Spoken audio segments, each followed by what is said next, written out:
Hi friends, welcome to my channel. ಹೊಸದಾಗಿ ನಾನು channel open ಮಾಡ್ತಾ ಇದ್ದೀನಿ. ದಯವಿಟ್ಟು ಎಲ್ಲರೂ ಸಪೋರ್ಟ್ ಮಾಡಿ ಫ್ರೆಂಡ್ಸ್. ಇವತ್ತು ನಾನು ಹಾಗಲಕಾಯಿ ಕರಿ ಹೇಗೆ ಮಾಡೋದು ಅಂತೇಳಿ ತೋರಿಸ್ತಾ ಇದ್ದೀನಿ. ಹಾಗಲಕಾಯಿ ಕರಿ ಕಹಿ ಬರದೇ ಇರೋ ಥರ ತೋರಿಸ್ತಾ ಇದ್ದೀನಿ.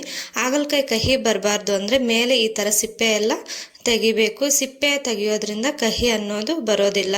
ಯಾಕಂದರೆ ಚಿಕ್ಕ ಮಕ್ಕಳು ದೊಡ್ಡವ್ರು ಕೆಲವರು ಸಿಪ್ಪೆ ಹಾಕಿದ್ರೆ ಕಹಿ ಬರೋದ್ರಿಂದ ತಿನ್ನಲ್ಲ. ಈ ಥರ ಸಿಪ್ಪೆ ತೆಗೆದು ಒಂದ್ಸರಿ ಟ್ರೈ ಮಾಡಿ ನೋಡಿ ಫ್ರೆಂಡ್ಸ್. ಹಾಗಲಕಾಯಿ ಎಲ್ಲ ಕ್ಲೀನ್ ಆದಮೇಲೆ ಈ ಥರ ಕಾಣಿಸ್ತಾ ಇದೆ. ಎಲ್ಲ ಈ ಥರ ಕ್ಲೀನ್ ಮಾಡಿಕೊಂಡು ನಾನು 1/2 kg ಆಗೋಷ್ಟು ಹಾಗಲಕಾಯಿಯನ್ನು ತೆಗೆದುಕೊಂಡಿದ್ದೀನಿ.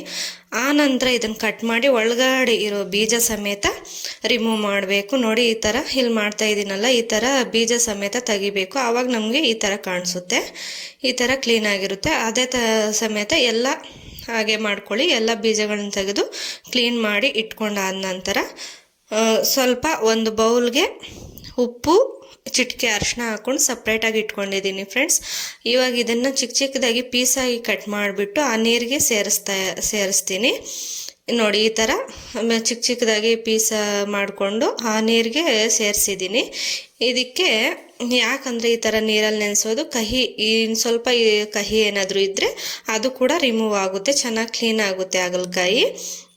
ಇವಾಗ ಇದಕ್ಕೆ ಬೇಕಾಗಿರುವಂಥ ಮಸಾಲೆ ಪದಾರ್ಥಗಳು ಬಂದುಬಿಟ್ಟು ರುಬ್ಕೊಳ್ಳೋಕ್ಕೆ ಒಂದು ಚಿಕ್ಕ ಹಿಡಿಯಷ್ಟು ಕೊಬ್ಬರಿ, 1 ಇಂಚು ಶುಂಠಿ, ಆಮೇಲೆ ಈರುಳ್ಳಿ, 1 ಇಂಚು ಶುಂಠಿ ತೋರಿಸ್ತಾ ಇದ್ದೀನಿ ನೋಡಿ. 1 ಇಂಚು ಶುಂಠಿ, ಸ್ವಲ್ಪ ಒಂದು ಮೀಡಿಯಮ್ ಸೈಜ್ ಆನಿಯನ್ನಲ್ಲಿ ಹಾಫ್ ಮಾಡಿಕೊಂಡು ಈರುಳ್ಳಿ, ಕೊತ್ತಂಬರಿ ಸೊಪ್ಪು ಸ್ವಲ್ಪ, ಬೆಳ್ಳುಳ್ಳಿ 1 ಗಡ್ಡೆ ತಗೊಂಡಿದ್ದೀನಿ. ಸಿಪ್ಪೆ ತೆಗೆದಿಲ್ಲ ಫ್ರೆಂಡ್ಸ್, ಯಾಕಂದರೆ ಸಿಪ್ಪೆ ಸಮೇತ ಹಾಕೋದ್ರಿಂದ ಟೇಸ್ಟ್ ಸ್ವಲ್ಪ ಚೆನ್ನಾಗಿ ಬರುತ್ತೆ.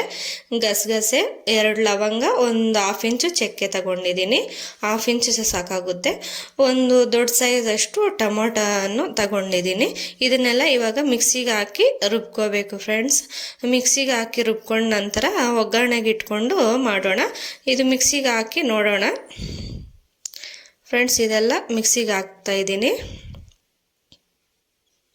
ನೋಡಿ ಫ್ರೆಂಡ್ಸ್. ಮಿಕ್ಸಿಗೆ ಹಾಕಿದ್ಮೇಲೆ ಈ ಥರ ಪೇಸ್ಟ್ ಮಾಡ್ಕೊಂಡಿದ್ದೀನಿ. ಇದಕ್ಕೆ ಯಾವುದೇ ರೀತಿಯಾದಂಥ ಮಸಾಲೆಗಳನ್ನ ಆ್ಯಡ್ ಮಾಡಿಲ್ಲ. ಇವಾಗ ಸ್ಟವ್ ಆನ್ ಮಾಡಿ ಒಂದು ಕುಕ್ಕರಲ್ಲಿ ಮಾಡ್ತಾಯಿದ್ದೀನಿ. ಯಾಕಂದರೆ ನೀವು ಬೇಕಾದರೆ ಬಾಣಲೆಯಲ್ಲಿ ಸಮೇತ ಮಾಡ್ಕೋಬಹುದು, ಇಲ್ಲಾಂದರೆ ಚಿಕ್ಕ ಬೌಲಲ್ಲಿ ಮಾಡ್ಬೋದು. ನಾನು ಕುಕ್ಕರಲ್ಲಿ ಮಾಡ್ತಾಯಿದ್ದೀನಿ ನೋಡಿ ಫ್ರೆಂಡ್ಸ್. ಎಣ್ಣೆ ಹಾಕ್ಬಿಟ್ಟು ಅದಕ್ಕೆ ಒಂದು 4 ಟೇಬಲ್ ಸ್ಪೂನ್ ಎಣ್ಣೆ ಹಾಕಿದ್ದೀನಿ. ಜೀರಿಗೆ, ಸಾಸಿವೆ ಹಾಕಿದ್ದೀನಿ. ಅದು ಸ್ವಲ್ಪ ಬೇಯಿದ್ಮೇಲೆ ಮತ್ತೆ ಕರಿಬೇವಿನ ಸೊಪ್ಪು, ಆದ ನಂತರ ಈರುಳ್ಳಿ ಸ್ವಲ್ಪ ಆ್ಯಡ್ ಮಾಡ್ತಾಯಿದ್ದೀನಿ. ಕಟ್ ಮಾಡಿ ಇಟ್ಕೊಂಡಿದ್ದೆ ಅದನ್ನು ಈರುಳ್ಳಿ ಸಮೇತ ಹಾಕ್ತಾಯಿದ್ದೀನಿ. ಈರುಳ್ಳಿ ಸ್ವಲ್ಪ ಗೋಲ್ಡನ್ ಕಲರ್ ಬರೋ ತನಕ ಫ್ರೈ ಆಗಬೇಕು.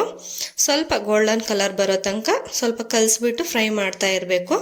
ಆಮೇಲೆ ಅವಾಗೆ ಅದು ಕ್ಲಿಪ್ ಮಿಸ್ ಆಗಿದೆ ಫ್ರೆಂಡ್ಸ್, ಟೊಮೊಟೊ ಕೂಡ ಹಚ್ಚಿಟ್ಕೊಂಡಿದ್ದೆ ಸ್ವಲ್ಪ, ಅದನ್ನು ಒಗ್ಗರಣೆಗೆ ಸೇರಿಸ್ತಾ ಇದ್ದೀನಿ. ಅದನ್ನು ಸ್ವಲ್ಪ ಫ್ರೈ ಮಾಡಿ, ಅದು ಲೈಟ್ ಗೋಲ್ಡನ್ ಕಲರ್ ಈರುಳ್ಳಿ ಬಂದಮೇಲೆ ಟೊಮೊಟೊ ಹಾಕಿ ಫ್ರೈ ಮಾಡ್ತಾಯಿದ್ದೀನಿ. ಅದು ಸ್ವಲ್ಪ ಫ್ರೈ ಆದ ನಂತರ ಇವಾಗ ಆವಾಗೆ ಹಚ್ಚಿಟ್ಕೊಂಡಿರುವಂತಹ ಹಾಗಲಕಾಯಿಯನ್ನು ಹಾಕಬೇಕು ಫ್ರೆಂಡ್ಸ್.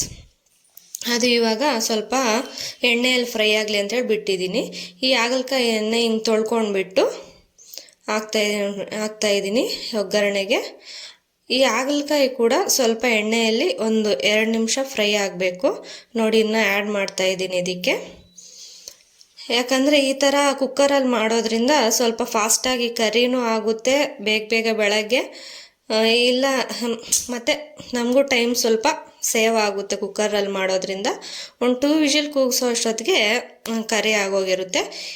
ಇದರಲ್ಲಿ ಎಣ್ಣೆಯಲ್ಲಿ ಸ್ವಲ್ಪ ಫ್ರೈ ಮಾಡ್ತಾಯಿದ್ದೀನಿ ನೋಡಿ. ಈ ಥರ ಎಣ್ಣೆಯಲ್ಲಿ ಫ್ರೈ ಮಾಡ್ಕೋಬೇಕು ಸ್ವಲ್ಪ ನೋಡಿ.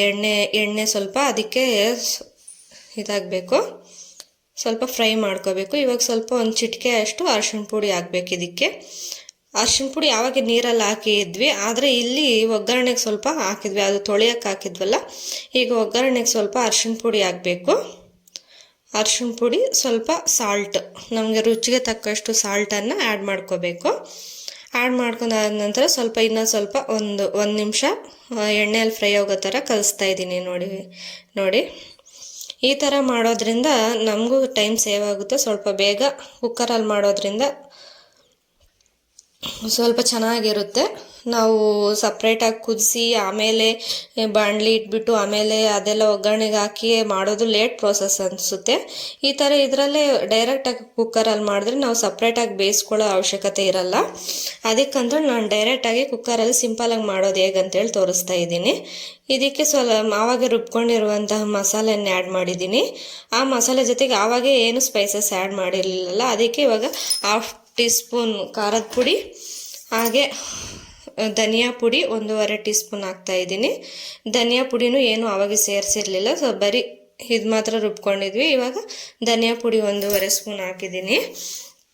ಆಮೇಲೆ ಇದಕ್ಕೆ ಒಂದು ಗರಂ ಮಸಾಲ 1 ಸ್ಪೂನಷ್ಟು, ನಂದು ಚಿಕ್ಕ ಸ್ಪೂನು, ಅದಕ್ಕೆ 1.25 ಸ್ಪೂನ್ ಹಾಕ್ತಾಯಿದ್ದೀನಿ. 1 ಸ್ಪೂನಷ್ಟು ಗರಂ ಮಸಾಲ ಹಾಕಬೇಕು. ಆಮೇಲೆ ಇದನ್ನೆಲ್ಲ ಮಿಕ್ಸ್ ಮಾಡಿ ಸ್ವಲ್ಪ ಹೊತ್ತು ಎಣ್ಣೆಯಲ್ಲೇ ಫ್ರೈ ಮಾಡಬೇಕು. ಇವಾಗ ಗ್ರೇವಿ ಕನ್ಸಿಸ್ಟೆನ್ಸಿ ನೋಡಿ ಹೆಂಗೆ ಬಂದಿದೆ. ಇದನ್ನು ಸ್ವಲ್ಪ ಹಂಗೆ ಫ್ರೈ ಮಾಡಿ ಸ್ವಲ್ಪ ಹೊತ್ತು ಬಿಟ್ಟು ಆಮೇಲೆ ಮುಚ್ಚಳ ಹಾಕಿದ್ರೆ 2 ವಿಜಿಲ್ ಬರುತ್ತೆ, ಆವಾಗ ಇಳಿಸ್ಕೋಬೇಕು. ನೋಡಿ ಗ್ರೇವಿ ಕನ್ಸಿಸ್ಟೆನ್ಸಿ ಹೆಂಗೆ ಬಂದಿದೆ. ನಿಮ್ಗೆ ಇದೇ ಥರ ಗ್ರೇವಿ ಇದ್ದರೆ ಸಾಕು ಅನಿಸಿದ್ರೆ ಈ ಥರನೇ ಮಾಡ್ಕೊಳ್ಳಿ. ಇಲ್ಲ ನಿಮ್ಗಿನ್ನ ಸ್ವಲ್ಪ ತೆಳ್ಳಗೆ ಬೇಕು ಅಂದರೆ 1 ಗ್ಲಾಸ್ ನೀರು ಆ್ಯಡ್ ಮಾಡ್ಕೋಬೋದು. ಇಲ್ಲ ಅಂದರೆ ಇಷ್ಟೇ ಸಾಕು ಅಂದರೆ ಸರಿ, ಆ ವಿಜಿಲ್ಗೆ ಇಟ್ಬಿಟ್ಟು 1-2 ವಿಜಿಲ್ ಕೂಗಿಸ್ಕೊಳ್ಳಿ. ನಾನಿಲ್ಲಿ ಒಂದು ತೋರಿಸ್ತಾ ಇದ್ದೀನಿ. ಆದರೆ ನಿಮಗೆ ನಿಮ್ಗಿನ್ನ ಚೆನ್ನಾಗಿ ಆಗಬೇಕು ಅಂದರೆ 2 ವಿಜಿಲ್ ಕೂಗಿಸ್ಕೊಳ್ಳಿ. ನೋಡಿ ವಿಜಿಲ್ ಆದಮೇಲೆ ತೆಗಿತಾ ಇದ್ದೀನಿ. ಎಷ್ಟು ಚೆನ್ನಾಗಾಗಿದೆ ನೋಡಿ. ಇವಾಗ ಗ್ರೇವಿ ಎಲ್ಲ ನೋಡಿ ಎಣ್ಣೆ ಎಲ್ಲ ತೆಗೆದುಕೊಂಡಿದೆ ನೋಡಿ ಗ್ರೇವಿ. ಇದು ಚಪಾತಿಗಾಗಲಿ ಪೂರಿಗಾಗಲಿ ಮುದ್ದೆ ಅನ್ನ ಎಲ್ಲದಕ್ಕೂ ಚೆನ್ನಾಗಿರುತ್ತೆ. ಅಂದರೆ ಕಹಿ ಅನ್ನೋದಿರಲ್ಲ. ನೀವು ಒಂದ್ಸಲಿ ಟ್ರೈ ಮಾಡಿ ಕಾಮೆಂಟ್ ಮಾಡಿ ನನಗೆ. ನಿಮಗೆ ಟ್ರೈ ಮಾಡಿದ್ರೆ ಗೊತ್ತಾಗುತ್ತೆ. ಇದು ಚಿಕ್ಕ ಮಕ್ಕಳಿಂದ ಹಿಡಿದು ದೊಡ್ಡವ್ರವ್ರಿಗೂ ಇಷ್ಟಪಟ್ಟು ತಿಂತಾರೆ. ನೀವು ಅಬ್ಸರ್ವ್ ಮಾಡಿದ್ರೆ ಇಲ್ವೋ, ಹುಣಸೆಹಣ್ಣು ಎಲ್ಲಿ ಹಾಕಲಿಲ್ಲ. ಹುಣಸೆಹಣ್ಣು ಹಾಕದೇ ಇದ್ದರೂ ಸಮೇತ ಕಹಿ ಬರಲ್ಲ. ಇದು ಒಂದ್ಸಲ ಟ್ರೈ ಮಾಡಿ ನೋಡಿ ಫ್ರೆಂಡ್ಸ್. ಈ ಥರ ಹಾಗಲಕಾಯಿ ಕರಿನ ಈ ಥರ ಮಾಡಿದ್ದೀನಿ. ಇದು ಚಪಾತಿಗಾಗಲಿ ಪೂರಿಗಾಗಲಿ ಏನಕ್ಕಾದ್ರೂ ಚೆನ್ನಾಗಿರುತ್ತೆ. ನೋಡಿ ಈ ಥರ ಆಗಿದೆ. ಒಂದ್ಸಲಿ ಟ್ರೈ ಮಾಡಿ ನೋಡಿ ಕಾಮೆಂಟ್ ಮಾಡಿ friends. Thank you for watching.